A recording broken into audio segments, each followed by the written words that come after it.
Hey, welcome to the Walter Bosley channel. It says I'm live. After this show, this effing PC that I use may not be live for very long because there's a couple of really nice hammers in the hallway in the toolbox that I might introduce to my PC and then replace it with a Mac. Anyway, thank you for your patience. Running a few minutes late because I was having technical difficulties. But our guest is waiting patiently in the wings. I just wanted to welcome you. Tonight is going to be a very interesting discussion, a dialogue, okay, about the, ufology, the state of ufology, the state of the community, our opinions and commentary on what's been going on lately. With all of this. But before that, remember to go to walterbosley.com and check out where you can get your tickets to NIMSACon. More details coming probably in the next day or two on that, if you're curious. But NIMSACon, folks, it's coming up. It's coming up. And also, you can get NIMSA, How America Sold Its Soul, my new upcoming book that will be released in September. You can pre-order it. It's $5 off in pre-orders, okay? And so with that said, I'm going to bring on Tim BINNALL. He's the host of a legendary first radio show, then podcast, and he's bringing it back, Banal of America. And I'm telling you, you guys are gonna love it. Tim is the I think the webmaster of Coast to Coast site. So when you see the newsletter there and all the articles at Coast to Coast AM, that's Tim being the editor and writer of that stuff as well. And he's been around. He was here last week with our friend Josh. So let me welcome Mr. Tim BINNALL. What's going on, Walter? How are you? Hey, pretty good. How are you doing, Tim? How was your week? my week's been going good. Good. Yeah, my day was going good till I had to deal with the PC, but I conquered it. So here we are, smiles all around. There you go. Well, we're on the air now, so that's all. Yes, we are. That's what counts. That's what counts. So, Tim, the stuff that's going on in UFO land. What's your first off the top of your head? What's your go-to impression of just in general what's going on in UFO land? Well, I feel like we delved a lot into this last week, but since last week, it's just evolved more into like soap opera-y kind of nonsense. Not like it isn't usually, but it's funny because I think as you, me, and Kutch were talking last week, that's when it got out that there was going to be this hit piece on Grusch. I think that's how you say his name. Grusch. Grusch. Yeah. And you can tell how closely I follow the ebbs and flows, but I try not to get down in the weeds. Grusch, it's all the same. There you go. That was because I remember like getting on the computer. I'm very like anal about social media. Like I'm the news editor for Coast to Coast AM. The webmaster's Lex Loaded. I'm the news CEO. Oh, okay. Sorry about that. No Thanks worries. For the correction. So I write all the articles that people can find at the Coast to Coast website. So, but I kind of have a sort of a general rule, unless I'm like DMing with friends and stuff on Twitter. Like I try to stay off social media. I'm like almost never on Facebook, and I try to stay off Twitter as much as possible. Like when I'm not working in the daytime. And I don't even go into hashtag UFO Twitter. Like if I see that, I kind of I like run the other way. It's like that's a really toxic community. Yeah. There are a lot of good people, but there are a lot of bad people and a lot of toxic people too. Yeah. And that's true. And the dialogue is just not healthy, and it's just too wide a breadth. You get random people who are like don't know anything about UFOs, just throwing in hashtag UFO Twitter. It's like and I want to add that all these things that you're citing here, absolutely true. I agree with it. Anybody who denies it just hasn't been paying attention, or they have some reason to deny it. But to be honest, you can trace this back to the big 2017 threshold that they keep going back to as being an important date. That's really when the buttholes started showing themselves big time in ufology and in the community. Right. Yeah. I would say, there was a sea change in 2017. That's why, like I was saying last week, we're in this UAP era now. It's not ufology like we remember it. It's No. into the UAP. So, long story short, so I think I finished the show last week and then was just, I don't know, got on to watch TV and relaxed, watch some Red Sox or some Family Feud. And There you go. then I got up like in the morning and I remember like looked last Thursday morning. So I'm like, what is, like, everyone was just like blowing outrage that like there was these leaks of Grusch's medical records, and it was like it's all gonna hit the fan today, everybody. This is so wrong and it's so bullshit, and they leaked the intelligence community and da da da da. And I'm like, oh shit, this happened while we were all on the air last night. We must have missed it. Yeah. Because I guess Ross Coulthart or something went on News Nation, which has turned into like this weird UFO. Right. Yeah. So weird, but it's like, well, I guess if no one wants to watch your channel otherwise, you might as well just lean into the one thing. Correct me if I'm wrong. Isn't Fredo Cuomo? What's his name? Chris Cuomo and Bill O'Reilly. It's the land of misfit toys, essentially. Yeah, they're both over there. Yeah. And I know that like all the pro-Trumpers like News Nation, and yet there's Chris Cuomo, right? If I'm not mistaken, it's yeah. And I didn't know Bill O'Reilly was over there, so you're right. It's just a big rodeo. It looks like. Right. Well, it's a very weird channel because what happened was I'm into true crime a lot, so excellent. I first heard about News Nation when the Gabby Petito case happened around this time last. Oh, okay, year. yeah. I think it was last year. Yeah. Yeah, the young guy with the dark hair was doing a lot of the reporting, like an ongoing thing. I can't remember his name, but okay, yeah, that's Brian Ensign's probably the guy you're thinking of. He's kind of like the news. Then that led to they were covering that Gabby Petito story. It got apparently, I would assume it got big ratings because all of a sudden they turned it into like this true crime channel. Yeah, and it was like, well, CNN and MSNBC and Fox are covering like politics and the world events and shit. They were like Gabby Petito, and then this murder happened in Idaho, and it was like now it turned into this Iowa slaying channel, and it was just like wall-to-wall coverage of the Iowa slaying. And like I said, I'm a big true crime fan, so I'm like, oh, this is kind of well. I got to check that out more because I kind of enjoy the true crime stuff. So and it's like whatever the breaking true crime, whatever I'm sure they're all over that Long Island. The latest case. That's So when the Grusch story broke, I don't know if you remember that night, Ross Coulthart premiered like this hour-long interview on News Nation. And it was like, in my mind, I'm like, oh shit, this is it. News Nation's going full UFO. Yeah. And like, since then, they have just plowed into UFOs. It's like, they probably do a UFO segment every night, and they probably do maybe multiple ones on each different show. It's like, wow, they are the UFO channel now. It's pretty That's wild. interesting. Yeah, I saw a thing where they did it.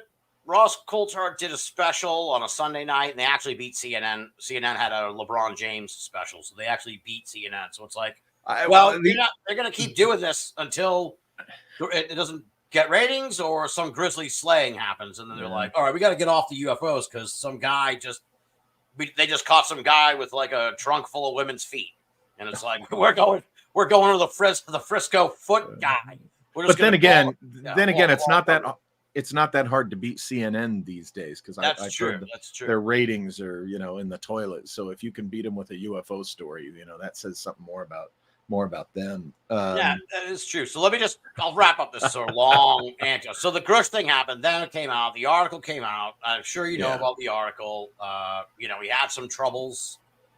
Sure. Personally, I don't think the troubles that he had have really any bearing on what he's doing now. Like, I'm not someone who's like, well, he lost his shit once when he was drunk, so clearly he doesn't know what he's talking about with these UFO things. Right. I don't like hate on the guy that wrote the article either. It's like, look, if you're going to come out and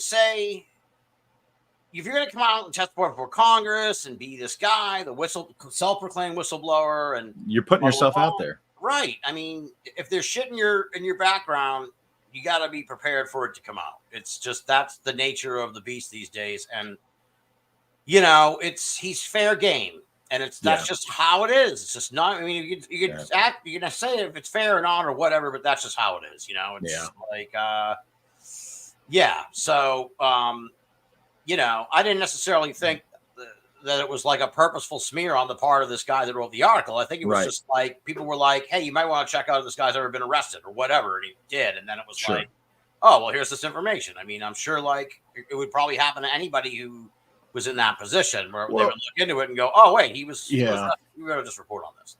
Because there's a degree of trust me, bro, in the whole Grusch situation. He has to withstand, you know, scrutiny into his credibility. Yeah. And so he's got to weather the storm on that. And unfortunately, you know, non-flattering things are going to come out. And you're right. Just because he had, you know, this trouble over here doesn't mean that what he's saying now it isn't true as far as he knows, because there, you know, with him, there's the issue that really, when it gets down to it, he's not witnessed any of this stuff personally. It's all what other people have told him. Is going on. So there's that issue that the true believers just seem to want to keep ignoring. It's like, folks, he's said himself he's not seen any of this. So it's just, and then the other part is the release of his past issues with mental health. I think that serves the argument that's out there that he's being used, unfortunately, by, you know, luminaries in the ufology community, and that kind of says more about them than him. And I think in the middle of all this too is, you know, from my perspective, I think again there's DoD perception management going on, and I don't think it, you know, hey, they're getting their use out of it too, one way or another. Now, yeah, I mean, we could get into an analysis of what he said, but there's one thing that I will say. Joseph Farrell and I, in the episode last week, in our discussion, we seemed to agree on it was interesting that the topic of interdimensionals came up in the hearings. And we wondered, okay, was that kind of laterally what they were trying to soft disclosure us with? Is that it may not be traditional extraterrestrials. It might have been interdimensional. So they were using him in that way. I think it's possible that Grusch is being used by multiple parties, and it may not end so well for him, which is,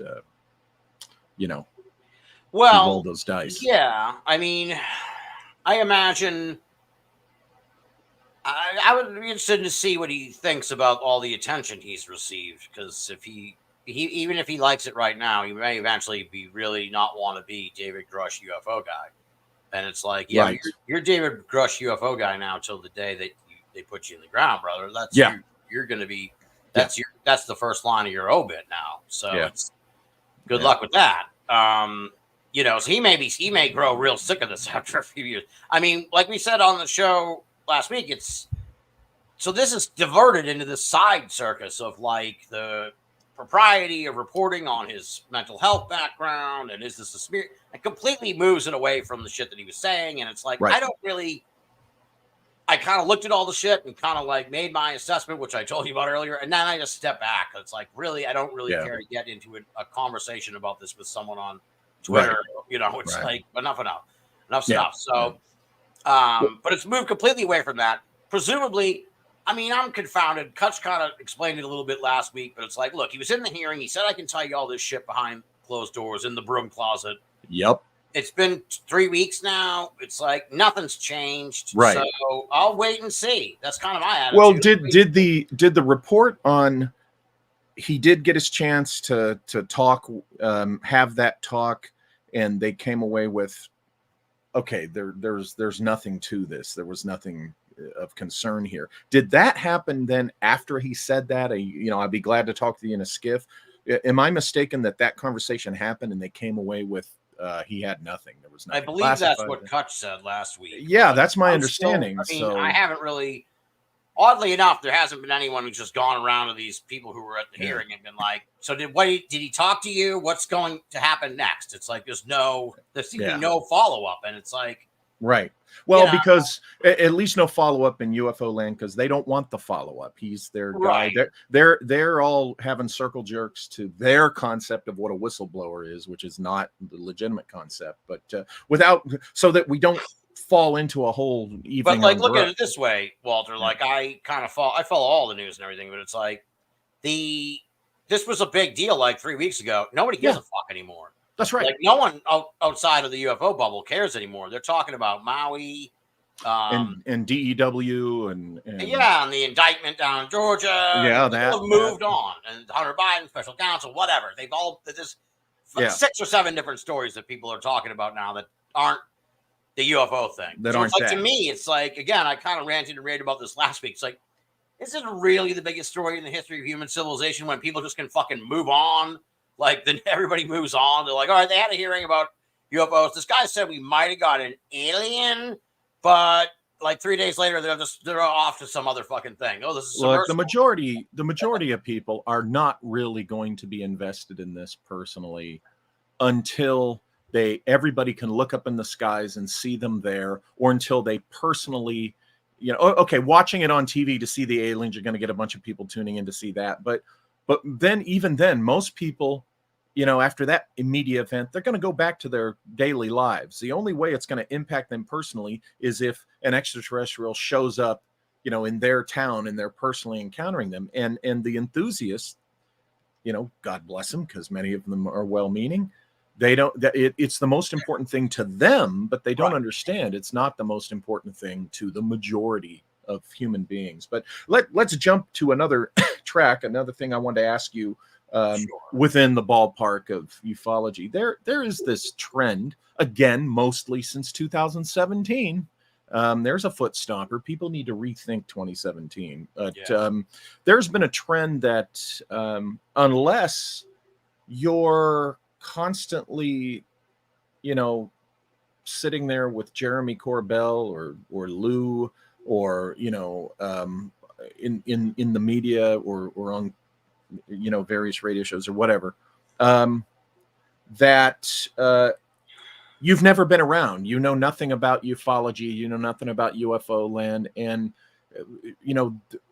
what's interesting is, I've been kind of peripherally, I admit I'm not a big star in this, but I've been peripherally on the edge of UFO land media since 2004, you since 2005. All our lives are, we've been into this and following it and in reading all the literature and following all the cases. And so we're well versed. We're mostly lifelong students of it. And in, the recent several years of our lives, we've been in our own ways out there mixing, meeting these people.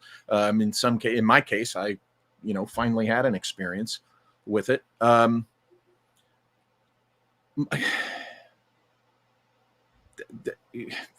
lost my question in there. My question to you is, what basically I'm wondering, I see a folly in that,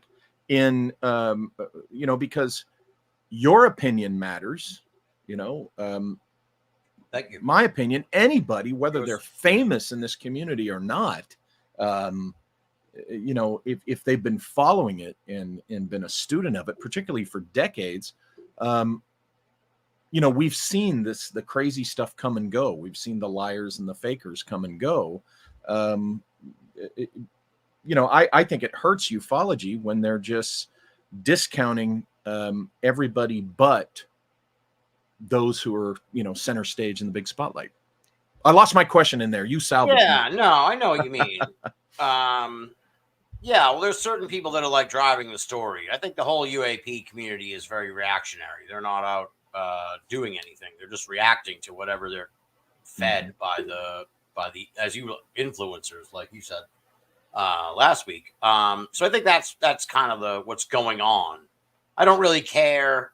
I don't really care what they think of me that much.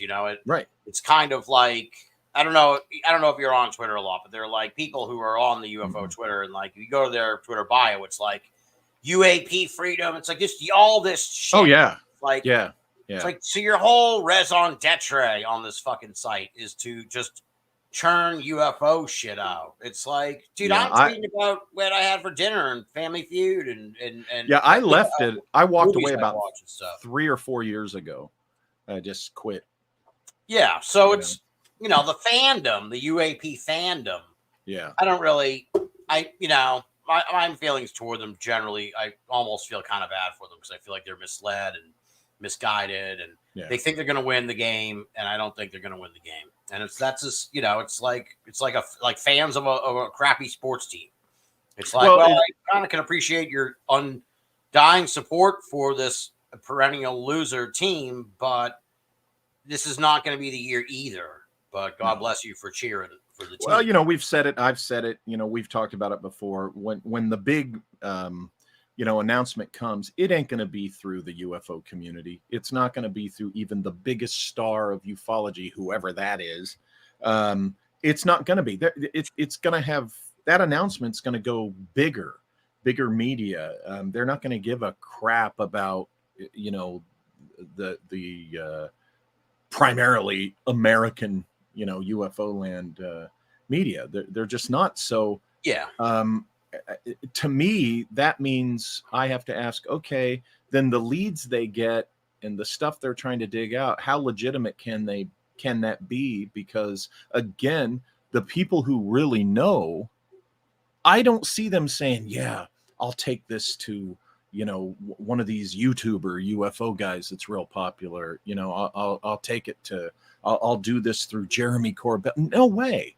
Right. Well, I thought it was this is too big. I thought it was very telling that the when the Grusch story broke, and I mean, kudos to the Debrief for breaking the story. That was well done. But I kind of was tracking. I'm like, all right, where's this going to go? And like the New York Times and the Washington Post never picked it up, and they're kind of the standard bearers of they're the papers of record. So to me, it was like, well, something they're not even reporting on it as like this guy's coming out and making it. They just wouldn't touch it. And it was like, that's kind of fucking weird. And I don't buy like this cover up aspect. Like, I don't like, because to me, it was like, if they're trying to cover it up, they're doing a wicked shitty job of it because everybody else is covering this guy. Yeah. So there's no fucking cover up.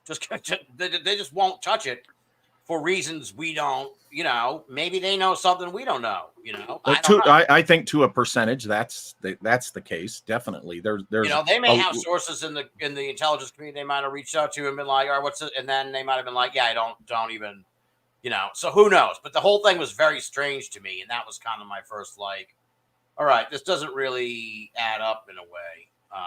Right. I don't quite like it. Well, and a lot of covering it. you have these characters, like for instance, let's comment on this.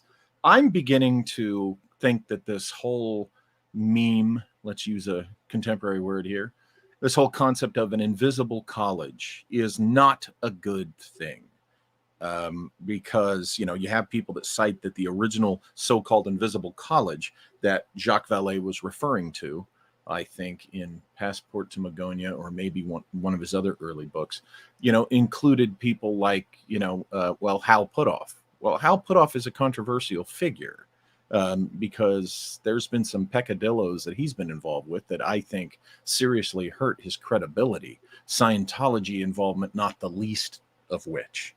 The Uri Geller tomfoolery again, so this idea that there are special minds that are smarter than you and I that they're looking at this privately and they're the ones we need to defer to. And then that whole invisible college thing came back with Diane Pasulka and her book and you find out that one of these guys, I forget the name now. See, that's what a serious impact it is.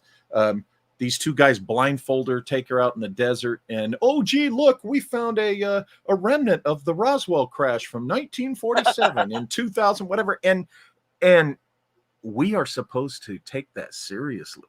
We're supposed to believe that. I think the idea of an invisible college is a completely set up BS thing, once again, to get us to worship at the altar of the experts, because If you get people listening to what the experts say, it's easier to channel particular narratives through those experts. And I think that's what goes on with these invisible colleges. Case in point, there's this guy out there that I've heard about through sources. I don't know how many people have heard of him, but a few years ago, this guy was making the rounds, allegedly named Holden. And he said he was with the NASIC, and he was going around to certain luminaries of the time in the community and, sweet talking them, telling them how special they were and that they were one of only 10 that are being selected through which disclosure will come. And it was just a bunch of malarkey. And what's interesting was it really pinged on my radar, not just because the BS aspect of it and the surprise of who was falling for this, but the fact that he said he was with the NASIC. Now, the NASIC is a unit, okay, a section, a unit or whatever, that's located at Wright-Patterson Air Force Base. It's not an individual agency, okay? It's a unit, so to speak, in the DoD. And I was very familiar with it because it was in all my counterintelligence reports dealing with technology and stuff when I was at Wright-Pat. NASIC is one of the recipients of, the distribution of a lot of this stuff. So I was familiar with NASIC, but it's not something you bandy about to all the civilians and things like that. And this guy was, identifying himself with the NASIC. And I thought, wow, that's an interesting choice. And then about the time that this Holden guy was out there, and I forget the kid's name. The young guy's name. He's in England. He has a podcast.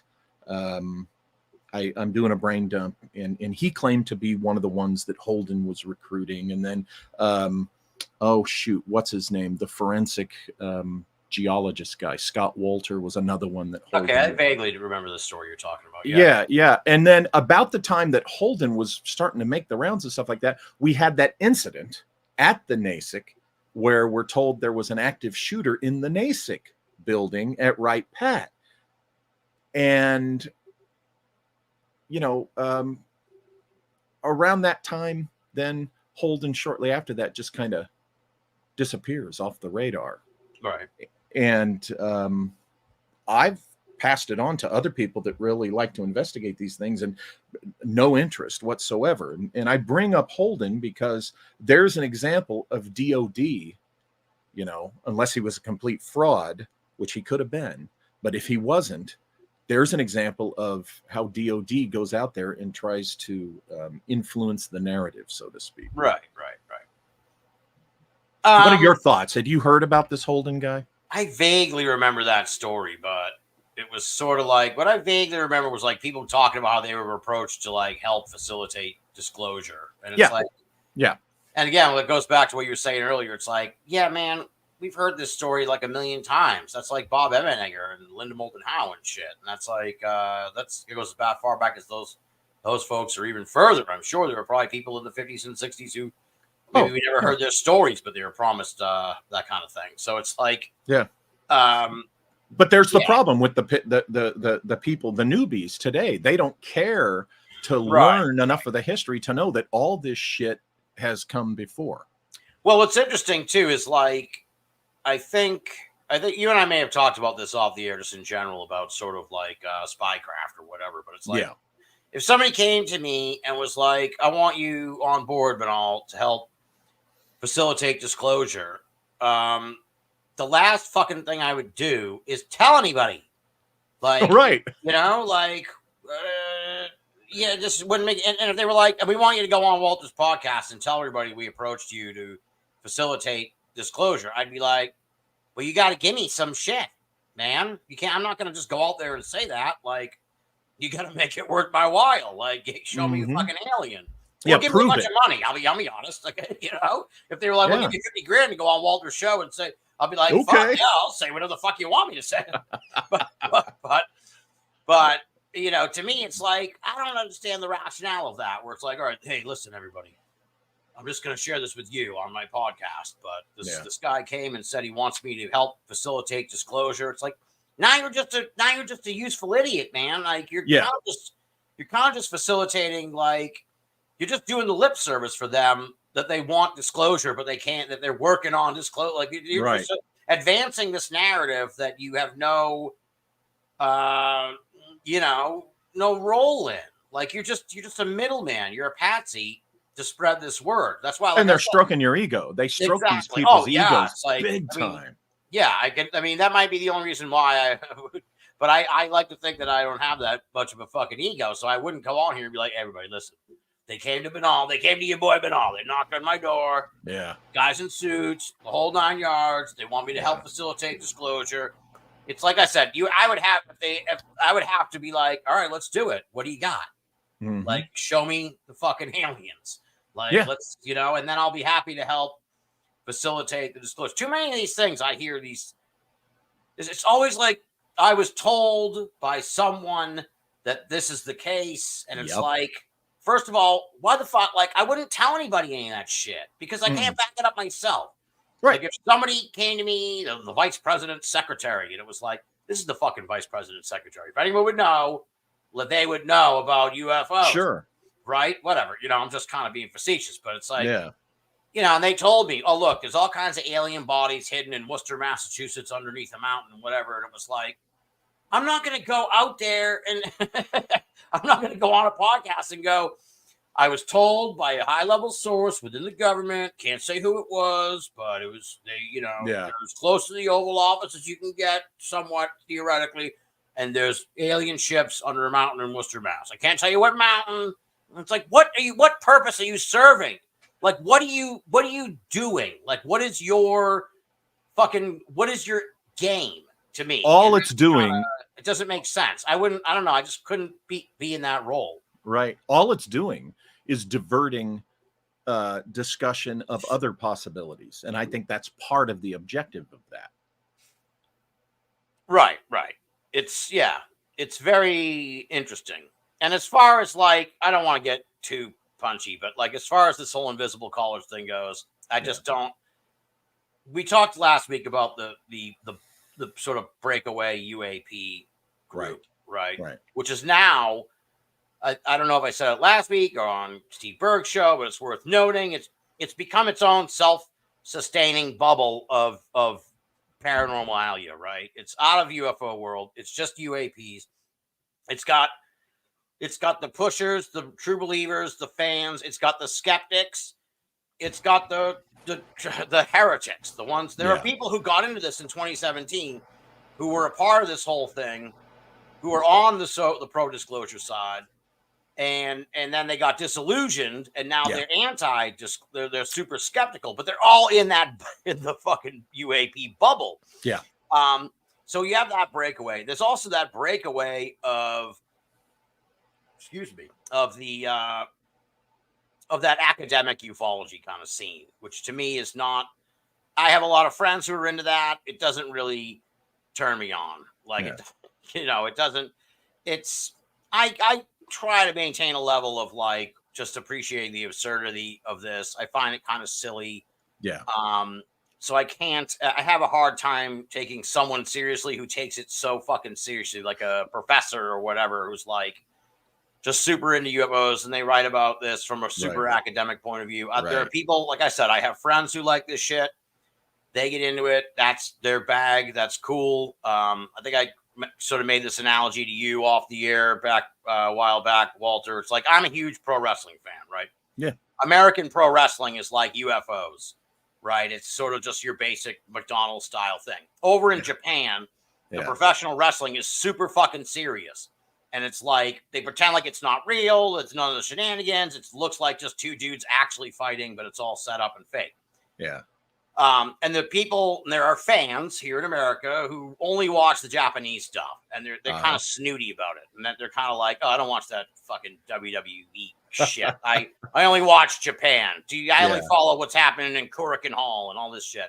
And it's like, look, man, and this is kind of where I tie it back into UFOs and academic ufology and UAP ufology, because the academic ufology scene is kind of like, they kind of sneer a little bit at the UFO UAP crowd. It's like, look, at the end of the day, it's just two guys or two gals wrestling around in their underpants, man. It doesn't matter how they're doing it. And that's what it is to me with UFOs. Yeah. It's like, look, at the end of the day, man, it's just flying saucers. You can take it as seriously as you want. You can be as passionate as you want, but you got to understand that it's just flying saucers. So when I see like these academic works on shit, it's like I would just as soon read a dissertation on Saturday morning cartoons. Sure. Like that's kind of I'm more intrigued. I would be more intrigued with to hear about a sighting from someone who is actually reluctant to talk about it. So, these people that want to come forth and tell their story in the UFO land and all that stuff. I'm sorry, that in the 90 percentile turns out to be bullshit. To me, and I'm just talking, no one has to be this way. No one has to agree with me. For me personally, I am much more intrigued hearing about the private personal UFO encounter, but from a person who wants no part of UFO land media in public acknowledgement of their sighting, because that's where I look, from my experience, that's where you're going to find something has really happened. Something's really going on there. Yeah, but how would you'd have to hear it like from someone who's in the know, you know what I mean? Kind of thing. Like a friend of a friend would tell you, oh, this guy I know had but I mean, if they don't, I'm not saying I automatically believe, what I'm saying is I find hearing, an account under those circumstances to be much more intriguing for me to hear than somebody who's marched out on, the typical media and, oh, let's hear, their story. To me, it just seems the problem with the public attention is that whole thing is tainted. It's tainted with the liars and the frauds now after decades. So for me personally, I'm talking, I would much rather hear the private personal story from the person who doesn't want to get famous. They're just trying to figure out what the hell, Yeah. I mean, the closest I can think of something like that might be like the Pascagoula case. Like that guy, the guy's kind of talking a little bit. Oh, yeah. The older guy he was real reluctant, right? He didn't want to.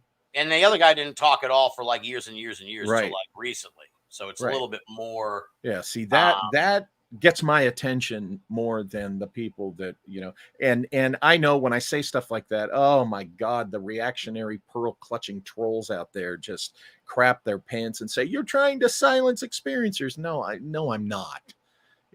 I'm just saying what I respond to better. So I mean, truthfully, also, like, I guess part of what I kind of have a hard time getting into the UAP stuff, beyond the fact that it's like a bureaucratic government story where it's like this is as interesting as the EPA or whatever.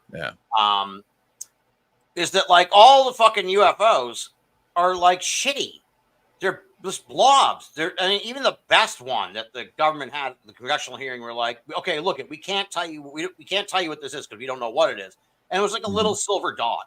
And it was like, oh man, I want to hear like the cases where someone's like driving in a truck and the fucking UFO comes right over the thing. Yeah. Like there's a case in Massachusetts. They did it on Unsolved Mysteries. It's got like 4 or 5 fucking witnesses, and it's got a UFO like right in front of these people. Like those are like, I don't want to have any shadow of a doubt about what it might be. It could be a balloon. It could be whatever. It's like there are great cases. There are that have like no fucking doubt that this is some kind of giant craft that stopped the power of the car or whatever. Yeah. Like, there are lots of really good, old cases. Maybe you can't do anything with them because they're so old now, but it's like, that's fine. What doesn't interest me is a picture of a silver dot. Yeah. Like that doesn't. Or say something that turns out to be flares and is pushed as. Right. Yeah. It's like anything that's like, to me, like a glowing ball of light or a daylight orb is like, cool, man. That's cool. But like I said, we have cases where people are like driving around and something comes over their truck and shuts the power off and they get out and they're fucking abducted. It's like, all right, well, maybe we got to turn our attention to those events. And it's interesting in a way, I'm kind of ranting and raving about this, but you don't really hear, you're saying like you'd be interested in hearing someone's story. You don't hear those stories anymore. Like, look, I am the paranormal news guy, and I don't hear any stories anymore from people who like are had encounters with a craft they know for sure was a craft, and there's they have no doubt about it, and it that's because you the just don't hear narratives it anymore. the narrative's being hogged. It's being hogged by the 2017 crowd. It's being hogged by the spotlight that their stuff gets. I mean, it's that's what's going on. Right. And anytime you want to bring up an alternative around these people, it's you get ratioed by their screaming NPC reaction. Yeah. We don't want to hear it. Well, the good thing is you seem to have a very cool audience, and I was talking to Kutch like last week before we did the show, and he's like, "Oh, I hope I don't get like attacked by UAP people and shit." And I'm like, and this is with all due respect to you, Walter. It's like I don't think they fucking listen to Walter's show because they have their own. As I said before, they're in this bubble. They have their own ecosystem. Yeah, but they have their own shows. They have enough shows to fill every hour of the week. They don't have time to listen to.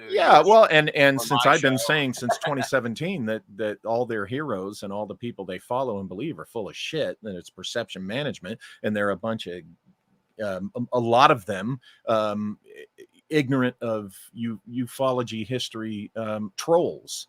They're a bunch of true believers, idol worshipers, and blah blah blah. The litany of my insults can go on, and I'm sincere about it.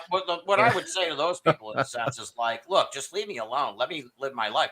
Nothing I say will, as I said on Steve Berg's show a few weeks ago, nothing I say will hasten nor defer disclosure. Like I have no fucking influence over this process. So my thoughts on the subject are just my thoughts on the subject. You're free to have your own opinion. And they're so much more interesting to discuss than fucking disclosure. My God. Well, what's interesting to me is no one ever fucks up. No one. I know Rich Dolan wrote a book like 15 years ago, but I'm talking like a series. No one ever talks about what the fuck's going to happen after the disclosure. You ever notice that? It's always just like they want the alien. They want the alien. It's like, all right, well, what happens when you get the fucking alien? What happens when you catch the car? Like, what, they want to get to the point of the orgasm, and they don't want to think about the repercussions of the of the sex afterwards. So that's what it is they're all working to their big climax, and it has become like a religion to them. It's like people in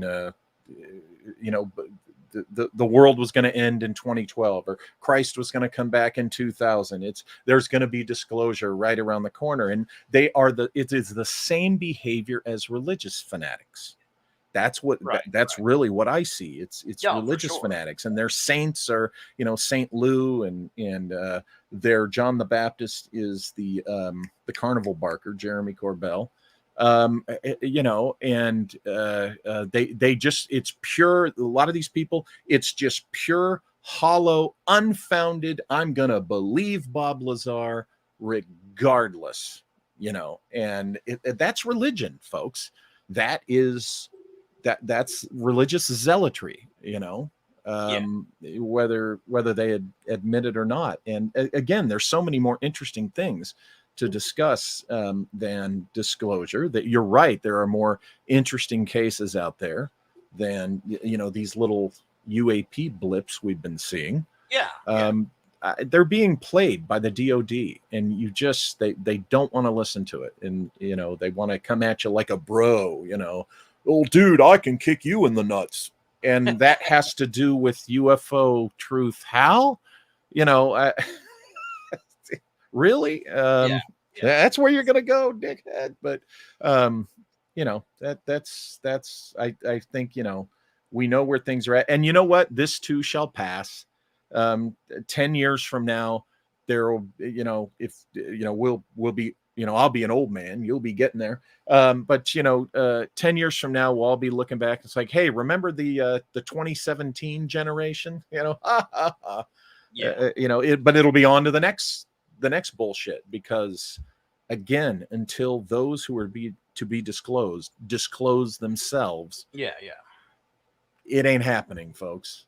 Unless they decide to make it obvious. So so it's all like pro wrestling. It's all like a big show that we're kind of but as people who were fans before were like kind of wrapped up and Yeah. still following where it's going, much to our dismay. It's like, in a lot of ways too. I mean, I hate to be like that guy, but I think a lot of us who've been around for a long time might feel the same way, where it's just like, it's kind of like you love a band and then the Yeah. band becomes huge and it's like, it attracts a lot of shitty fans. And Yeah. it's like, oh, you weren't a fan of them when they fucking played the bar downtown. Like, I was there, I was there when Marty's girlfriend dumped him and he smashed the drum set.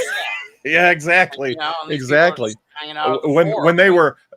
they were selling their tapes out of the bar, out of the back of their car, after a bar performance. That so, kind of I'll thing. be the first to admit there's the part of me that's just kind of like, geez, I liked it better when this was like underground. But that you can say the same with like conspiracy theory and a lot of this other stuff. It's like, yeah. Well, when you guys were on, you and Josh last week, I was thinking about this today. I do recommend that a lot of these people go to Aaron Gulius's podcast, because the guy has done some of the best research, he presents the best history of ufology, these famous historical cases, and he really digs out the facts. And you try to tell people, look, folks, Phil Schneider was not killed by men in black. The poor guy had issues, and he took his own life. I said this before. Same thing with Morris Jessup. Okay, there's even more evidence about the Jessup suicide, and Aaron presents that, in his podcast, and it's, but yet people still hang on to the mythology because it serves their it serves their addiction, right? It's their next hit. It's the lore of the subject. Speaking of folks who have almost a religious belief in their stuff, let's jump over to because you have mingled with these folks a little bit on the social level, and that's the flat earthers. Oh, the flat earthers. I always get asked about these mischievous flat earthers. Yes. What do flat earthers think about the UFO topic? They think it's all bullshit.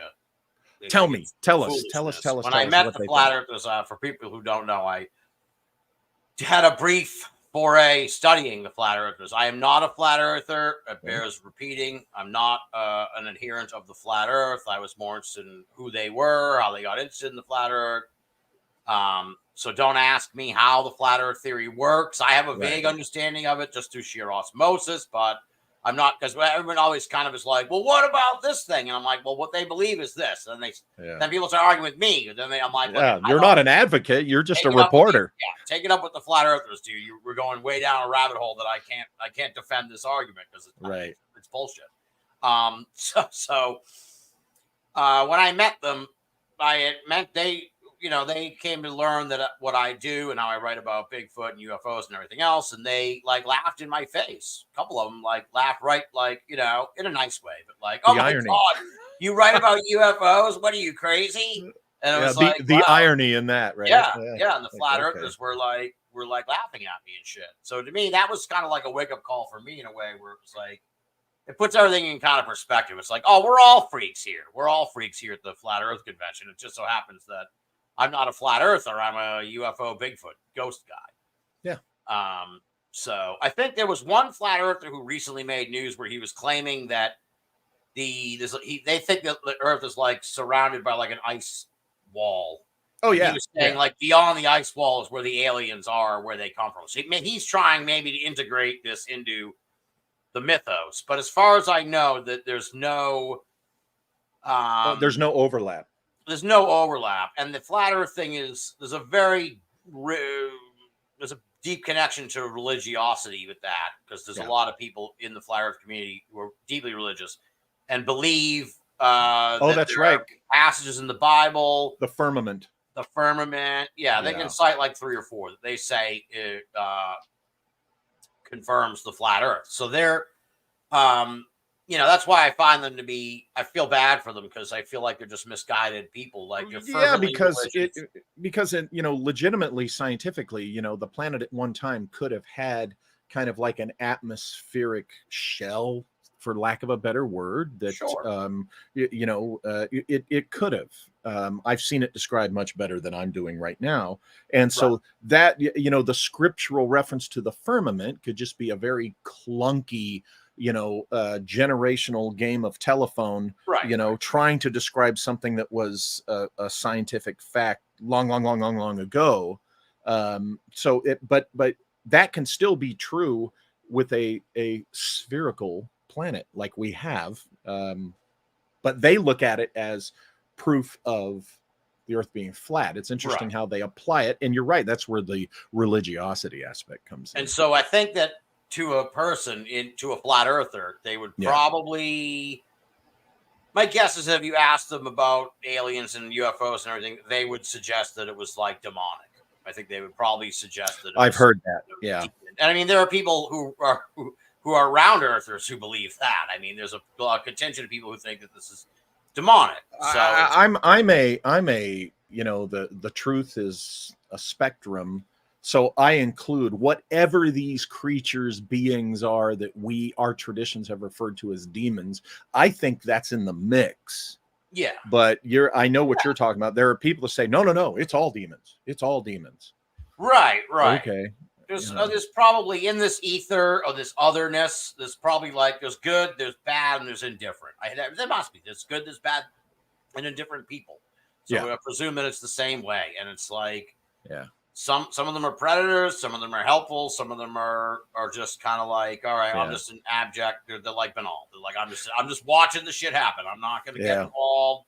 So there's a very, there's got to be some bad forces out there. On now jumping off to, I don't know if this is fair or not. No, this is not fair, but one reminded me of the other. I was going to say they're kind of distant cousins, but not really. There's the Tartaria people. I'm sure you're familiar with them, right? I'm vaguely familiar with Tartaria. Oh, okay. I had to tap the brakes because oddly enough, you and I talked about this before, but it's oddly enough it was like my life is a weird TV show or some shit. Yeah. It was like as the Flat Earth convention was winding down. Yeah. On the last night, at the very fucking end of the night, everyone's kind of hanging out at the bar and shit, and I'm like out having a cigarette, and there's like two flat earthers kind of like over in the corner, and they're kind of looking at shit on their phone, and they're like digging into Tartaria, and it was like this secret, like they're and it was like this cliffhanger. It was like, I'm kind of wander out, and I'm like, what are you boys looking at? Like, well, what? There's another conspiracy theory here? It's like, I was like, oh shit, and it's like, stay tuned, but I'll tackles Tartaria, and I'm like, all right, I don't want to go further down the rabbit hole. Well, a few years ago, I think I perplexed a couple of them because one of them said, it goes, oh, I would have thought this would have been your thing. And here's the thing I will say. Here's my little nugget, Tartaria folks. And I've told the Tartaria guys this that I've talked to. I've said, guys, I think you're on to something that's there, but you're grossly misinterpreting it. And I've talked about this with the conspiranormal guys. In fact, I did a show with them once. They're claiming buildings and structures which we clearly know the history of. It's documented, right. It's photographed, and they're saying no. So that's where I think they've gone off the reservation, is when they start claiming things that there is a just too well-known documented history. But I throw them a bone in that I think they're on to something. I think they're other than what we call Atlantis, other than what we call the Lemuria or the Rama Empire and all that stuff. I do think that there is a forgotten, lost civilization out there that they're kind of, it's a big elephant and they're defining it by just touching the tail, thinking, oh, it's this. And it's like, guys, you're there. And I tell them all the time, because, they send me stuff and I go, look, when one of you writes the initial comprehensive book presenting your hypothesis. I will read that because I want to see what your so-called evidence is. I think they're onto something.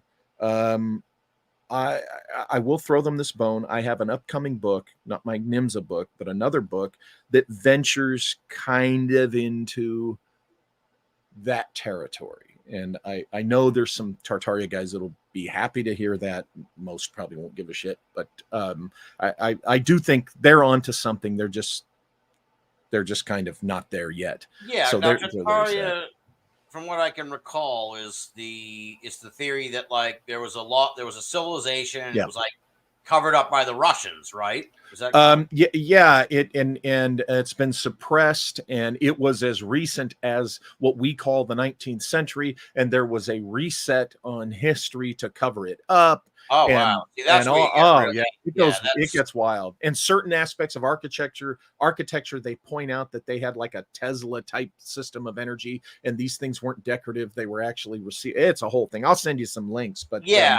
See, that's where I kind of like check out. Where if it was like if there was a lost civilization that was covered up like a millennia ago, I'd believe it. But like 150 years ago or whatever, that was existent. It was extant and functional until 150 years ago. Yeah, that's a little bit not difficult even to possible believe. to erase that from the historical. Right. Now, what they try to, what I'm talking about, are in the realm of that when modern science and archaeology tries to cover up finding the relics of something that just goes against the narrative they want out there. Right. That's a very real thing going on and such. And I think in that they'll find something close to what they're believing. So jumping to another subject that actually quite a bit about, and I'll admit, it doesn't grab me. We've talked about this, but what's the latest with Bigfoot? I had a feeling you'd mention Bigfoot. Yeah. Nothing really. I'm trying to think. You just don't see much with Bigfoot. It's turned more into it's not unlike UFOs, sadly, where it's like you don't really see many people going out and looking for Bigfoot. Despite the TV show Finding Bigfoot. Although that show, for people who shit on it, which is kind of, I can see why they get a lot of grief, because like Finding Bigfoot, you've been on for like 8 years or whatever. But they do a really good job of like, let's say they're coming to your town. Let's say you're like in Rochester, New York, like a small town, smallish. Yeah. Like they'll come into town and hold like a town hall and be like, anyone who's had a Bigfoot experience, we want to hear from you. And like they get a lot, people come and share their stories, and it's like that's valuable insight for as far as Bigfoot goes. So that's good stuff. But I don't really think I think Bigfoot's sort of transformed now into this like folk hero thing where there's so many Bigfoot festivals. Bigfoot's a pop culture icon. It's kind of become that way in like maybe the last 10 years. I remember like if you saw like it was novel that like Jack Link's used the Bigfoot. It was like, oh wow, that's cool. Now Bigfoot's I've seen Bigfoot in like half dozen commercials. Sure. When I was growing up, when I got out of college, I like tell this story sometimes. When I got out of college, I wrote a really fucking bad Bigfoot movie. I don't even have it anywhere around. I got to dig it out. But it was like part of my rationalization was like, there's only been like 2 movies about Bigfoot, like Harry and the Hendersons and one other one or whatever. This was like in 2000. And then you have kind of the side thing, Legend of Boggy Creek, which came out in the 70s, which I saw that at the drive-in. That's classic drive-in stuff. I remember that. So then like since then, like over the last 20 years, it's like the countless fucking Bigfoot movies. It's like just Bigfoot's become more of a legend. It's part of folklore. People still encounter it. It's still there's the Bigfoot porn apparently that also is a big thing out there. It's okay. But like you could go through. I bet you like on any given month, there's at least 2 weekend Bigfoot festivals somewhere in the country. From like May to October. Festival season. There's generally like 1 or 2 every month in different parts of the country. So to me, that's kind of what Bigfoot's become. It's like this folklore thing. People celebrate it. It's no longer silly. Now it's sort of this cool Yeah, cool thing hip to have thing. associated with your community. Like there was a town, I wrote about it. I don't have it in front of me. Somewhere in the American Midwest, they have a famous Bigfoot sighting. It was like the 50th anniversary. They had a big festival this year, unveiled this giant Bigfoot statue in the middle of town. Like 15, 20 years ago, you wouldn't even, believe something like that. No town would have allowed the statue, or very few of them. Right. Now they're like, oh, well, we'll hope people will come and check it out and check out the Tourism, statue baby. and spend some money in town. Yeah. So The Airbnb people are probably really pushing, things like that. I think a lot of small communities have looked at Roswell and they want to emulate what Roswell became. Yes. And you've seen it really take off with Mothman. That I was just going to ask you, that's another festival you've been to. No, I have not been to the Mothman Festival. I thought you'd been to the festival. No, it was funny. We went last year. We have a little group of fellow travelers that we get together and go to different places to sort of check out paranormal, iconic places. And last year we did West Virginia to do Mothman and Flatwoods in one weekend, which is actually awesome. If anyone wants a cool fucking trip, you fly to Charleston, West Virginia. Yep. You go an hour west and you go, and it's Mothman. Just a fucking hour on the dot. An hour east is Flatwoods. And in the middle there is the Allegheny Mental Health Facility, famous haunted, giant haunted mansion sanatorium place. So we went to that as well on a lark. But if you ever want to do a bunch of really cool paranormal cryptid stuff, fly to Charleston, West Virginia. West Virginia. All within driving distance. That's where my dad was born. And he was born in Parkersburg. It's a great place. I came to really love West Virginia. I've lived there a couple of times, and I was a small child, but I was living there when the Woody Dernberger sightings were happening and all that Mothman stuff was going on. It is like just full of weird. It's just full of weird, that place. Yeah. And hillbillies. Yeah. So what we did, we were like kind of on the fence. We're like, should we fucking go the weekend of the Mothman Festival or should we go the weekend before? And we were like, ultimately, like, let's just go the weekend before. And it turned out to be the best decision we ever made because no one was in Point Pleasant the weekend before. Like no one. I mean, there was like maybe a half dozen other people that were like passing through town, but it was like, we had the fucking run of Point Pleasant. We could go anywhere we wanted.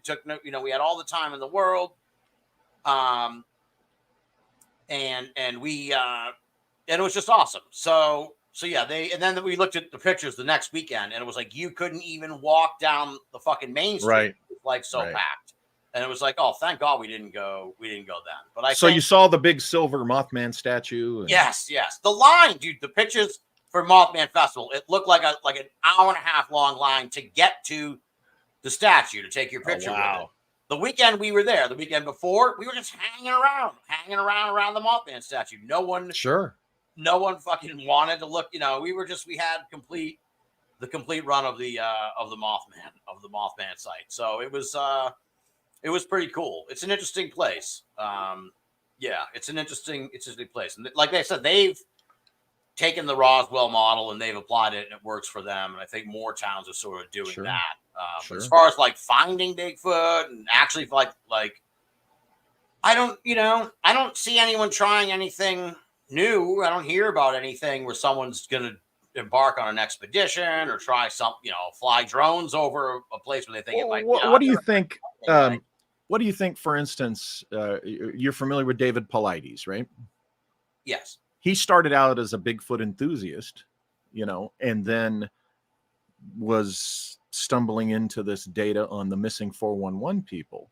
And even though he stopped short of saying what he thinks is going on with the missing 411 stuff, there are some people that say that he thinks Bigfoot might be in the mix.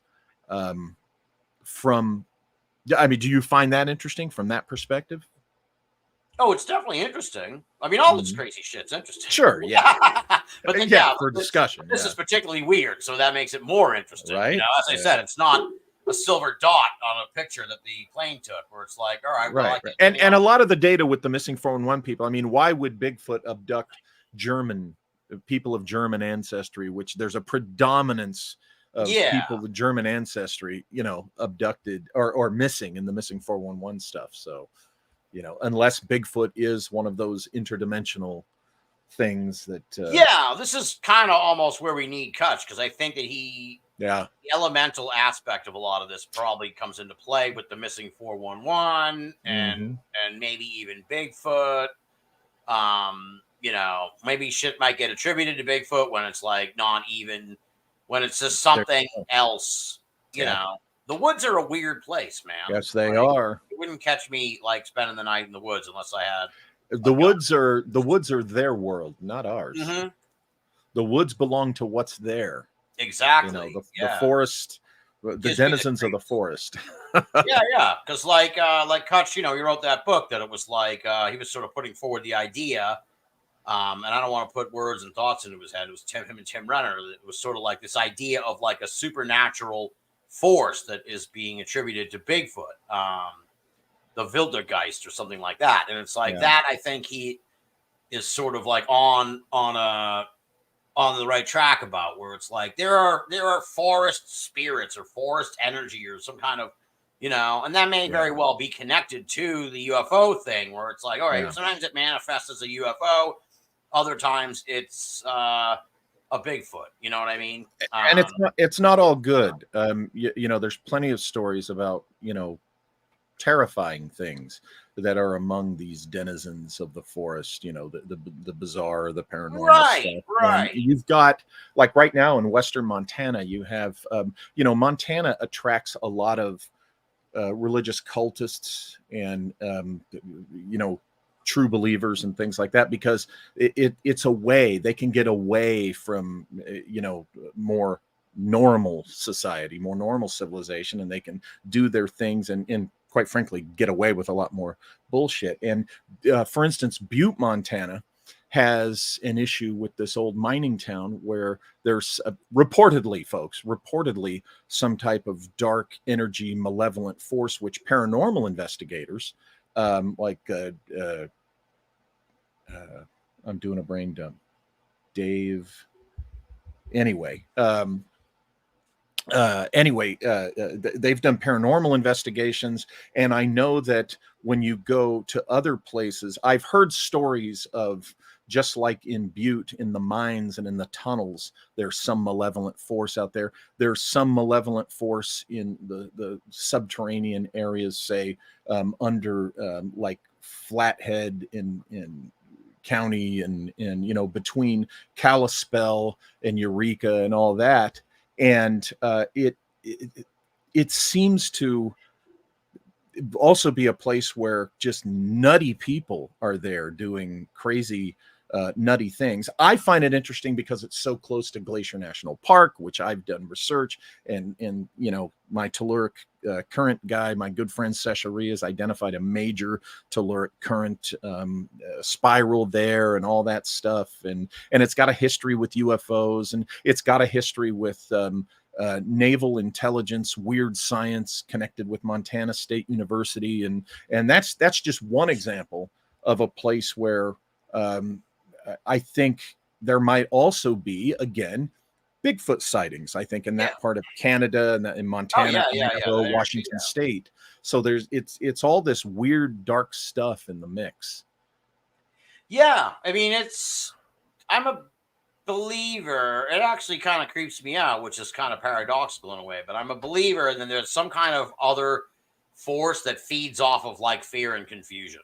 So to me, it's like I try to keep that in mind. But like, if you're ever out in the woods or whatever, and all of a sudden you find yourself like overcome with terror and shit, it's like, to me, or really confused and lost and wandering around, it's like, I think you're kind of being like, something's fucking with you. And that was my point, is I think whatever this dark force is, I think it recognizes these people that you know, are prone to fanatical belief systems where they don't have strong independent thinking, critical thinking skills, so it's easy to mess with them. And I think these, because I'm a believer in paranormal things being real and there being dark forces and strange things out there, that I think they take advantage of these kinds of people that, you know, venture into the wilderness areas. And that's what I was getting at, is there's a lot of wilderness there in that part of the country where I was talking about. And I think these people, they think they can handle it, but they find out that they can't, or their loved ones observe that, oh, they're not handling this. And it's like you said, you go out into a 40, you know, go for a weekend, you know, get a cabin or go camping or something. And if you don't feel that you're in a different world starting the first night, then you're brain dead. Because you're the interloper in that scene. You know, it gets weird at night. I'm not going to say just weird. It gets real interesting at night. A lot of that is people's imaginations, you know, for sure. Away with them, that kind of thing. So, well, hey, we're at an hour and 10 minutes, and I wanted to give the live chat a chance to ask you some questions. Fire away. Still got some time. Okay. So, folks, all caps though, because Walter and I both have bad eyes. That's right. That's right. We're in that over. I'm well over 40. So I'm kind of like looking down at the corner, like yeah, exactly. It's like, so all caps, so that we know that we're to acknowledge you or answer that you're asking a question. And actually, I see our good friend DFW Knights saying, "Mate, let me put that up on the screen." I feel like that's Steve Ray, DFW. I believe it is our good friend Steve Ray, DFW Knights. Maybe Germans are more vril vulnerable. 411 doesn't prefer them. They're just easier to catch. Oh. Interesting observation. Interesting. What do you think of the whole vril thing anyway? The whole, like, have you heard of the Maria Orsic discussion and all that? No, you know, the Nazis and their connection to aliens and see, I society and that kind of thing. Yeah, the Hanabu stuff, which is all, I mean, it's all bullshit. It's all post-war bullshit. But the true believers, you know, oh my God, you know, But yeah. So yeah, it is interesting that there's that German thing going on there. This happens a lot with the 411. I didn't know about. Yes, yeah, not all cases, but there is a preponderance of people. You know, obviously they have the German names, or they are German immigrants, right? You know, but they have German ancestry. See, that's the other part of it. Is some of the folks, if you've traveled outside the United States, I found that you're going to encounter the two most traveling people in the world I've encountered are Japanese folks and Germans. Germans love to travel, and Japanese folks love to travel as well. So you're right. It could be that just Germans are all over the place. They like to get out there, and you know, so that includes parks and things like that. They love that. But Paulides points out that several of them either are in S&T, you know, science and technology, or so it's you're getting into that alternative 3 stuff. Which, by the way, just while we're waiting for the next question or comment, what's your thoughts on the whole alternative 3 thing? Is this the fake alien invasion theory? It's the thing with the brain drain where the scientists, they're going to save a certain number of people, and they're going to take. Oh, okay. Yeah. All right. I get all these confused. Like, right? Yeah. The one they're going to they're going to fake an alien invasion with a hologram or whatever. Like Jesus is going to come on up in the sky and everyone's going to see it. I forget what that one's called. Project Blue. Oh, well, that's an actual thing that, you know, was being developed. Yeah. Alternative 3 there was this documentary, first a book and then a so-called documentary, which was clearly a drama, because the so-called whistleblowing astronaut that, you know, that they coerced into telling the secret is a very well-known actor. I wish I could remember his name, but he was in a lot of stuff in the 70s. He's an American who was in a lot of British stuff. He was in some Bond movies. You totally recognize his face if you've seen the Roger Moore Bond movies in particular. And, you know, it was clear that, okay, this is a whole drama thing. This was not a real documentary. It was right. I mean, as far as the theory goes, I guess sure. I mean, it would make sense to me. It's like they needed, if the world was ending and they needed to like pack up a spaceship full of people, it would be like, obviously they're like, we're shit out of luck, Walter. Like they're gonna take. Oh yeah, we're not invited. Scientists or whatever, and Oprah, and it's like we're out of luck. We're gonna be like oh, what the heck is his name? The guy in Gattaca, you know. We're gonna be buying someone else's urine so we can, you know, sneak on board the ship and get off planet. Yeah, and I mean, like, I think maybe like this idea, like this. I think it's probably much more like a dick measuring contest, but this billionaire space race idea is kind of emblematic of the alternative three, where it's like at least these people are like, look, I have the money. I'm gonna try this alternative three. Yeah. Well, Bezos had to go ahead and make it obvious that it's a dick measuring contest by making his rocket look like a dick. Exactly. Bruce Mangan asks, Binnall, what is your favorite choice for a legitimate Bigfoot encounter that has happened or been reported, I guess? Oh, the mighty Bruce. I will mention, well, Bruce has helped me with this big project with Banal of America that cool. I announced yesterday, so I'll talk about that later. But my favorite Bigfoot case is a Bigfoot UFO case. It's from Pennsylvania. It's probably my favorite UFO case, too. It's this guy in Pennsylvania. I want to say he saw the UFO out in the backyard, like it was like a farmer. So he saw it out on the field in the backyard. And then as he was watching the UFO, he saw two Bigfoot creeping along the fence. And it was like the UFO was watching the Bigfoot, or the Bigfoot was watching or something. It was like a weird interaction. Yeah. And I have to go back and read the story. I tell the story a lot, but it's been a while since I thought about it. So, but yeah, it was like a UFO. So the guy like shoots a tracer round at the Bigfoot, and it like doesn't even phase it. And then I want to say like the Bigfoot like just eventually dematerializes and the UFO flies away, and the witness, I think they have like the 911 recordings, but I know for a fact that Stan Gordon, who's a genuine researcher, he's no fool. He at the time was doing kind of like what I think we all would love like as a regular thing. But I guess you could pull it off sort of in his neck of the woods, Pennsylvania, where it's like he just had like a fucking hotline, and there was a Bigfoot flap at the time. And people would call in, and if it was like, and he just jumped in the fucking car and drove out to the guy's farm. And so he was interviewing this guy, getting the story, you know, within 6 hours. I would say even like within 4 hours or whatever. Like, so to me, it was, I can't imagine this guy would make up the story. There are recordings of it, him talking about the story or whatever. And it's like, he's genuinely like freaked out about what happened. So it's a crazy story involving two phenomena at the same time. It makes you wonder, like,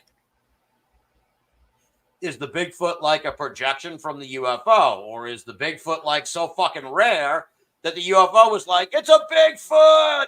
Get down there! Like, I want to see Bigfoot. Like, are the aliens just as enamored with Bigfoot as we are?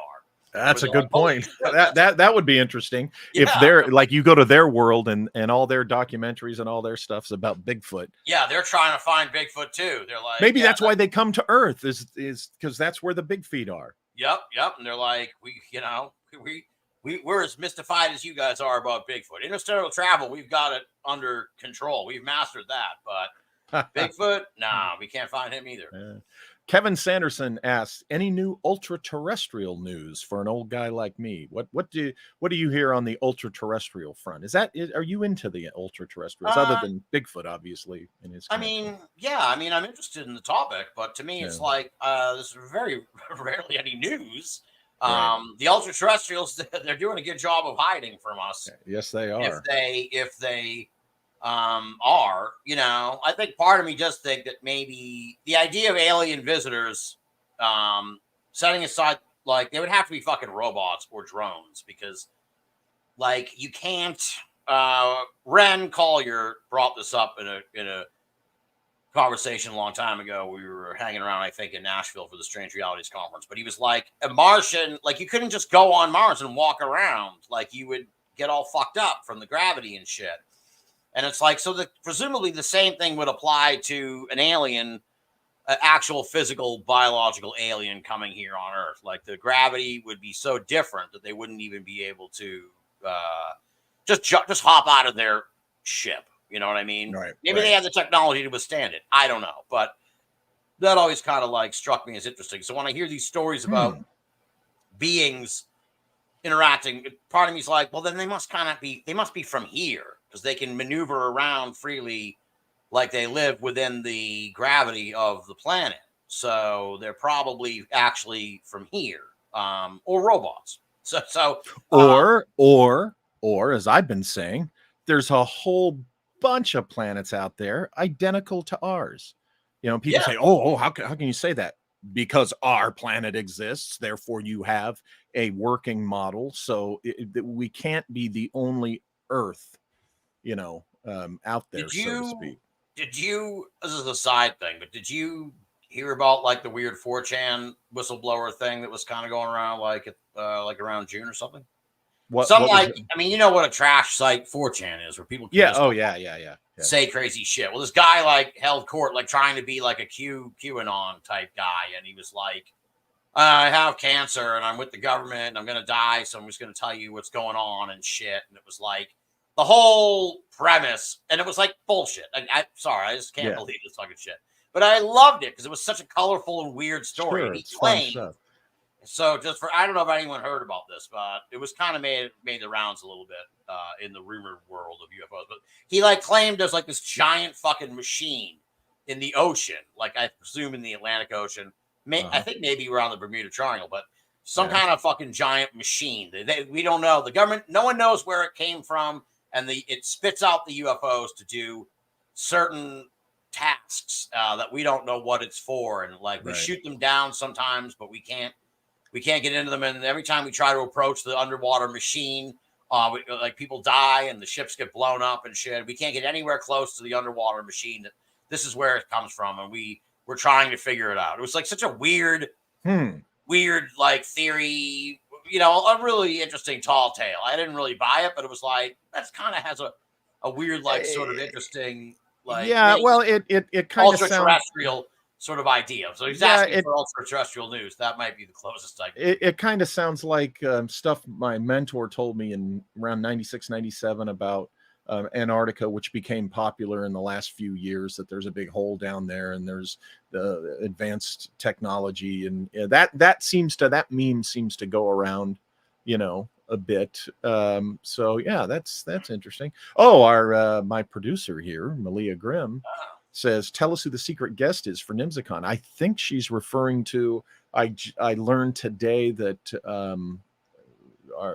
we're going to have Alan Greenfield as a speaker at the NIMSACon up in Sonora the weekend of October 13th through the 15th. So those of you going to NIMSACon, we have our speaker lineup, and we're going to be releasing more info, you know, at the website too, but it's going to be Sesharie, Olaf Phillips, Joseph Farrell, myself, and Alan Greenfield. We are the speakers at the event, and it's a powerhouse panel. I'm telling you, it's going to be interesting. That's a whole day of the speaker conference part. So real excited about that.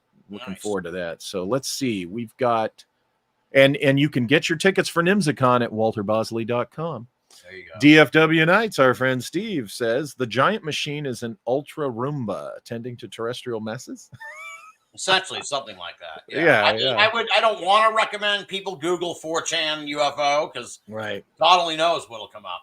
But it was some kind of guy like playing QAnon, revealing that, and we'd answer questions and shit. And it was just kind of like a fun, to me, like mental exercise to read this fucking nonsense.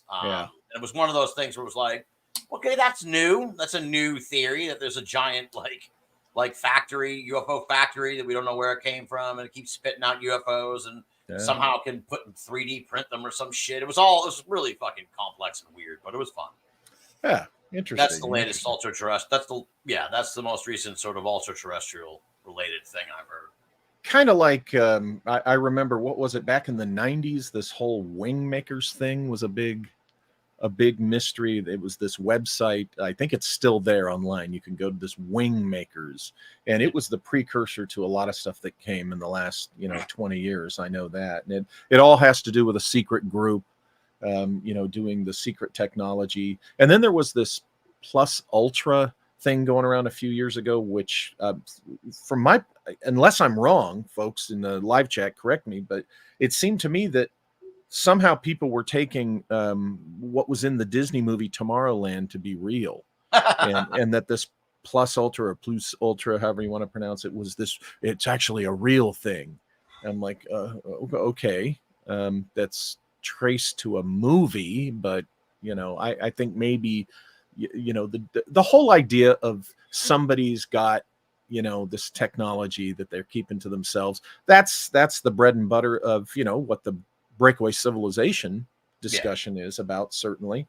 And I personally have no doubt that to some degree, not as wild as some people like to make it out, but to some degree, yeah, there's groups that have, in certain things, whether it be aviation or space, or in some cases, maybe medical or whatever, that there's instances of technology that we don't know about. But as far as taking it to the extent that some folks do, I think it's, like the secret space program discussion, for example.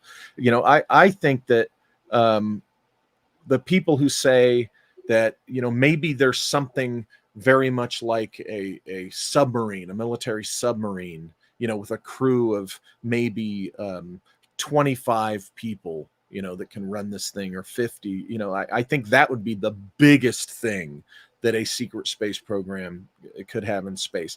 But there's people out there that say, oh no, it's just like Starfleet, these massive ships with 500 people. I'm like, oh, please. Yeah. And people. Yeah, that's one of those things where it's like, I don't know if they could keep that a secret.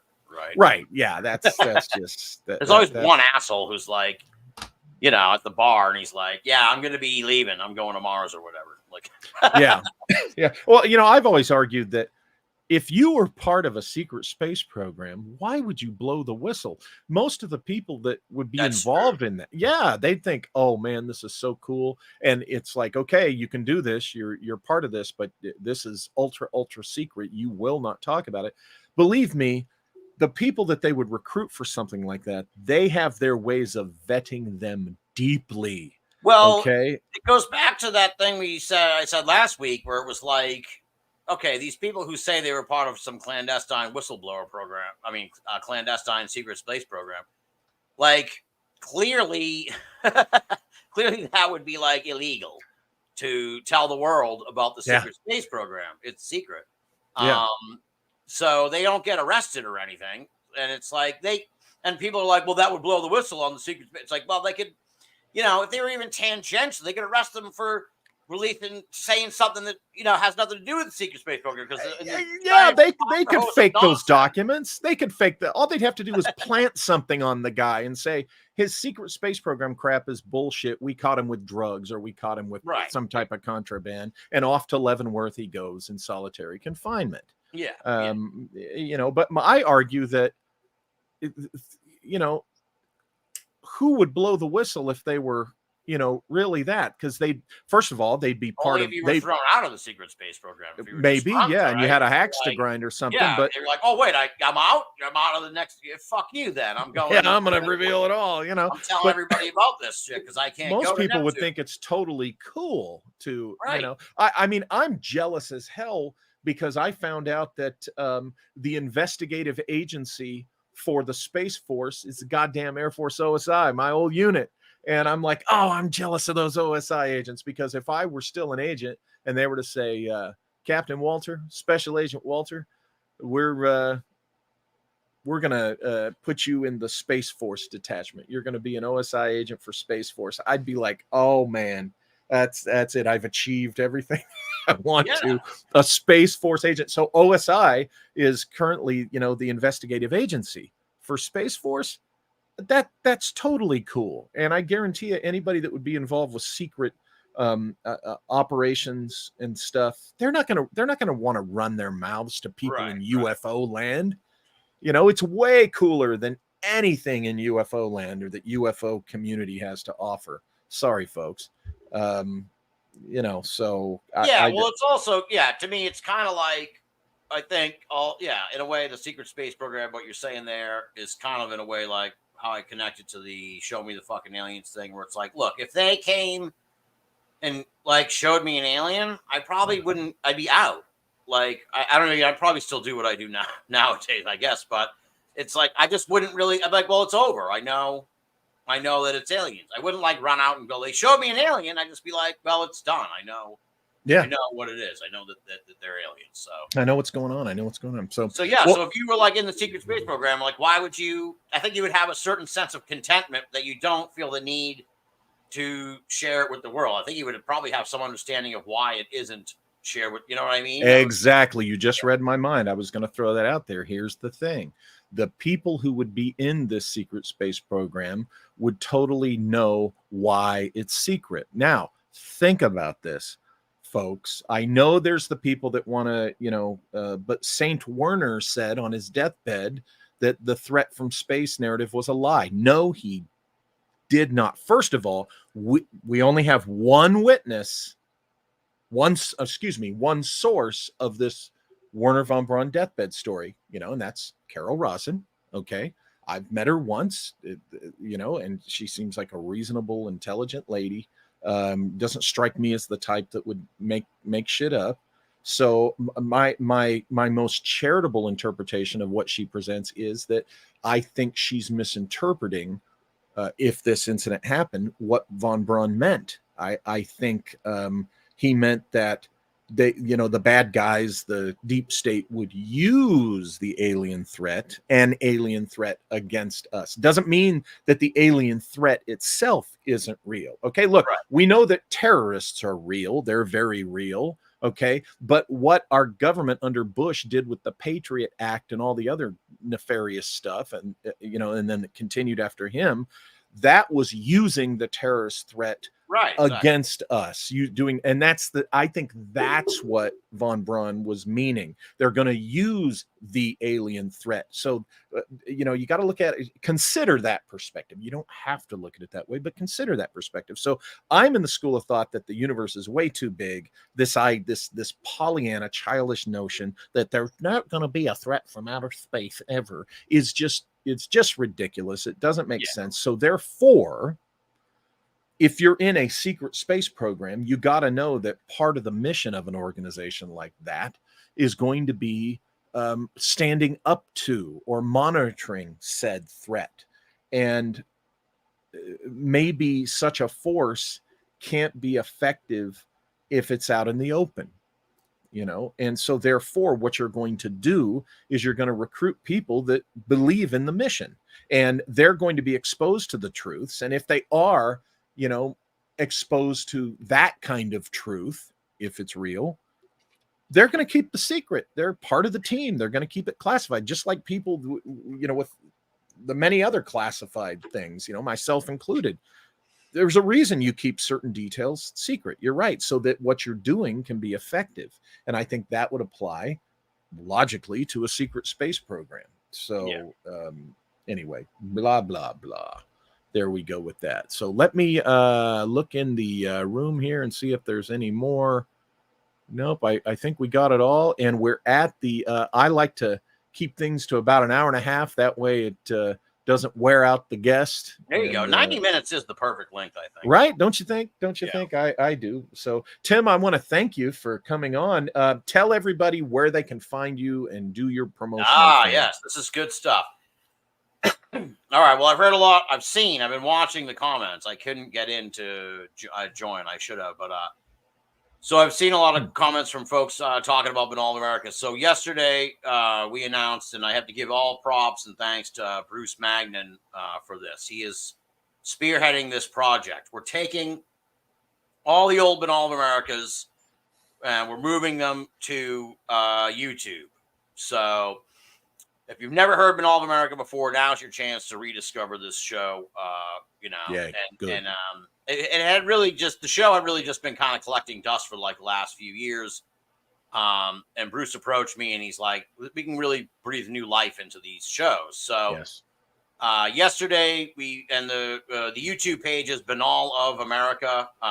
If you just go on to YouTube and punch in Banal of America, or you can find me on Twitter under Banal, and there's a link there. And I don't know if Bruce is still in there. He may be able to throw a link in the chat. But please subscribe to the channel. What we're going to be doing is yesterday we dropped the first 5 episodes of Banal of America, and Bruce is like an audio master, and he's gone in and cleaned up the files a little bit. They still have that classic Banal of America telephone vibe that we went for, the old Art Bell style sort of. Bruce even put in a cool little like sound effect, like you're putting a tape in a deck, and then you start playing the show. It's really, really cool. Excellent. And so yesterday we put the first 5 episodes of Banal of America season 1 up on the YouTube channel. And Friday we're going to roll out the next 5. And then every week after that, it's going to be Wednesdays and Fridays, another batch of 5 episodes from Banal of America until we get the whole archive up there. And it will live on YouTube forever, I hope, because YouTube's a lot more stable place than a lot of these other places. And people, as Bruce kind of explained to me, you know, people nowadays, you don't even need to download a podcast. You can just go to YouTube on your browser or your app and hit play, and you don't even need to download the MP3. You just listen to the show. Right. I mean, people are watching us right now on the app or whatever. So, so essentially, Banal America is migrating over to YouTube, and in addition to the 10 or so episodes, classic episodes, remastered classic episodes that are going to be posted on the site, on the channel every week. We're bringing the show back. Banal of America is going to be reborn very soon. I actually I have a date in mind. I don't want to sort of announce anything. I want to at least try and record a few interviews. Cool. So I have them in the tank before we roll out. But the sort of the early stages I've worked out, as you can see from the microphone. I mean, I've done a lot of podcasts over the last month now. Obviously, my second time on here. I was on another show last week. I was on Steve Berg's show like 4 weeks ago now. And Steve really kind of lit a fire under my ass. It was just like, you gotta, you know, he was so effusive in his praise of Banal of America. I was like blushing the whole time, talking about how influential and inspirational and groundbreaking it was. And it was kind of like, you know, he's kind of fucking right. I try not to pat myself on the back, but you know, it was pretty crazy. And as Bruce is putting these episodes up, I'm looking at the dates, and it's like these interviews we're putting up. Like, we're putting up a show. The first ever interview with Greg Bishop that I did is coming up on Friday on the channel. Cool. And this is 18 years old. Oh, excellent. 18 years old. Yeah. Just like yesterday. And it's really kind of cool. It's a really interesting sort of time capsule. I remember on the very end of the first time I interviewed Jim Mars, I should clip it and post it on Twitter, where it's like, I asked Jim Mars what he thinks is going to happen in 2012. And it's like, here's a clip of Jim Mars in 2005 talking about 2012. And you can listen to it now in 2023. Time travel is fucking real, folks. And so, I'm really, really jazzed and excited about this. And like I said, Bruce Magnan deserves all the praise in the world. He is doing the work on this. I'm a huge, and this may surprise Bruce, I guess. I'm a huge micromanager in a way, and he has put me at such ease that he really takes care of a lot of the stuff. I have implicit trust in the work that he's doing, and it's really kind of nice. I'm not used to that experience, because usually I'm like, have to fucking do the graphic, and I have to put the text in. I have to save the file myself.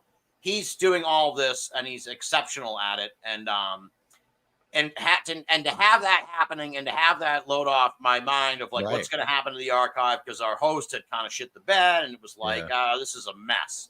This whole thing's a fucking mess. Like, I've got 18-year-old MP3s.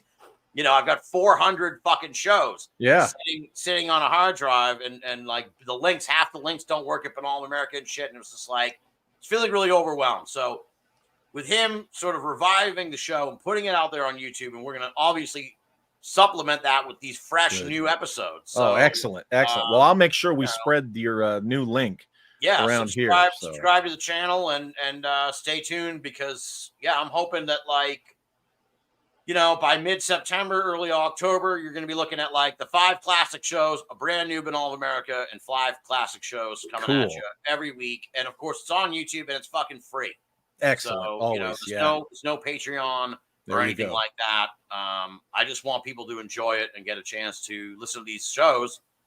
Some people, for the first time ever, and some folks, I mean, listen, like I know there are a lot of people listening right now and watching who were like, they've been riding on the Banal train for a long time. But like, when's the last time you went back and listened to that 2005 interview with Greg Bishop? Like, probably fucking quite a while ago. Yeah. This Friday, going into the weekend or whatever, fire up that. I mean, we're talking Project Beta, back in 2005, like really shortly after. And 2017 generation.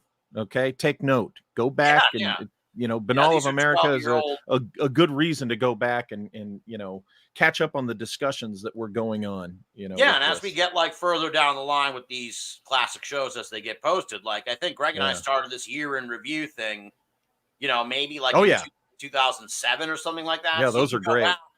And go back and listen to like, okay, what's the year in review for 2007 in the world of the paranormal? And then you get a really good idea of like what the real state of UFOs were. Like Greg and I laugh about it on these more recent years, where it's like there were some years when like the biggest story was like Britain released a batch of files from their MOD. That was the biggest story in UFO world, and it was like it wasn't even a big deal. Right. That was just the most significant thing that seemed to happen that year. So it was like it's a whole different world. It was back then. So long story short, and I probably should just get the fucking web. If it just punch in Banal of America, I should just have it kick over to the fucking YouTube channel at this point. But I got to figure that out this weekend. You'll get there. You'll get there, and we'll spread that around definitely. Yeah, for sure. So check out Banal of America on YouTube. It's going to be happening. And like I said, enormous thanks to Bruce. He's really none of this would be happening without him. So cool. Well, I want to have you back here sometime. Absolutely. Soon, so we'll keep in touch on that for sure. And I've enjoyed the last 2 weeks. This has been like a residency. I like it. Yeah, cool. Well, hey, and I'm going to have you and Josh back on as well. And maybe I could get you, Josh, and Aaron, and we could have, for sure. Kind of the reunion. Because all 4 of us were at Nova Scotia, right? No, Kutch was not in Nova Scotia. Kutch was not. That's right. Well, anyway, we'll get us 4. And in fact, that you'll probably hear from me soon on that. I'm going to try to make that happen because us 4 would be a real interesting show. Well, thanks again, Tim. Appreciate you coming on. This has been a great discussion, and I look forward to having you back. Thank you, Walter. I quite enjoyed it, and thank you to all the folks in the chat room. I've been following your comments tonight, and Stan Friedman was the first guy I ever interviewed, Nick N. So, but yeah, thank you. You get a fantastic audience, Walter. I really enjoyed. They're great. Half following along their conversation, and they're a bunch of sharp folks. Yeah, they who are engaged in the program, and it makes the whole experience a lot of fun. So hats off to the folks in the chat. And my moderators, they are fantastic, and they keep this a troll-free environment. Excellent. Yeah. So kudos to you, and I really enjoyed the conversation. And I'd be happy to come back anytime. Okay, we'll make it happen, Tim. You have a good night. Good night. Okay, folks. Well, thanks again for the great turnout. We had a pretty good number tonight, and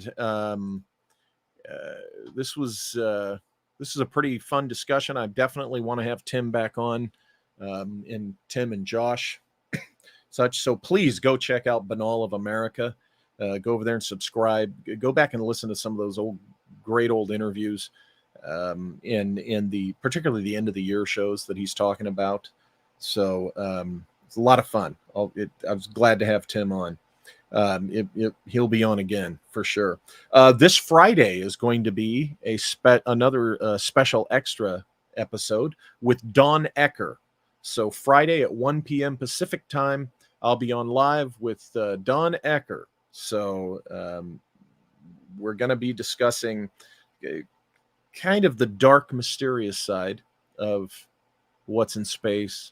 UFOs are part of that discussion, but I guess we'll be getting into the outer space threat narrative along with some other spooky things involved with what's going on out there. So that's Friday, 1 p.m. Pacific time, special episode. And thanks again, you guys. I appreciate it. Great turnout. And for those who can join us on Friday, I'll see you then. Have a good night.